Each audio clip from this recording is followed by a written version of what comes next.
Charlotte, look at this. Yes.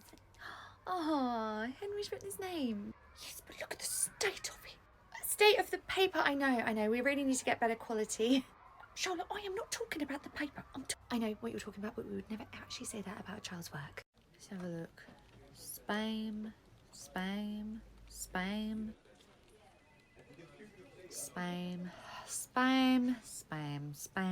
Right, Marjorie, are you going through emails or do you just need me to go out and get you a tin of meat?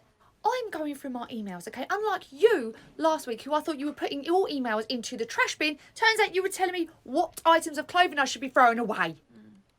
I know, you should fish them all back out of the bin. I'll never put them in there. Only because you didn't have a change of clothes with you. Very well. Look at that child writing their name over there. Yes. Well, look how much clearer their name is than my Henry's. We never ever compare any of the children's work. Well, I do, and it's very clear to see why my Henry is not up to par with her, okay? She's been sat there, concentrating this whole time since I walked in.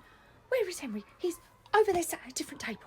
Oh, he's just away, just getting breakfast. And after that, how long will he actually sit down and do some writing?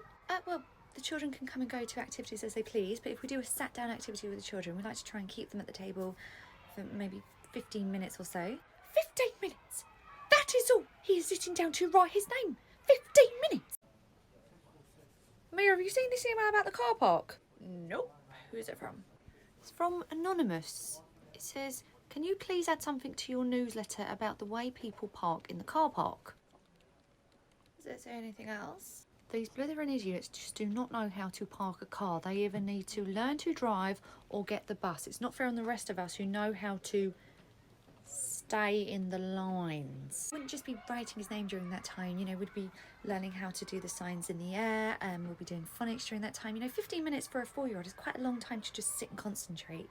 That is simply not enough, okay? How is my Henry ever going to learn how to write his name properly if all you are giving him is 15 minutes? Trust me, 15 minutes for a 4-year-old is a huge amount of time for them to just sit and solely focus on one activity, okay? That's why we have to mix it up with different things to actually keep them engaged. Well, it is no wonder that my Henry's looks like this and hers looks like that. I would point out there's also a big age gap between these two children, okay? Henry's on the younger side of the academic here, whereas that child has been in this classroom far longer, okay? You cannot compare the two. But come September, they will be in the same school year, will they not? Yes. Whereupon he would then be far outperformed by the looks of her. I am not happy about this. I mean, in her defence, when is she ever happy? And it hasn't even been sent to the work email, it's been sent to my personal email. Mia, this is you! Well, you didn't listen to me when I asked you to do it, so I thought if I did it as a really obnoxious parent, you'd listen to them.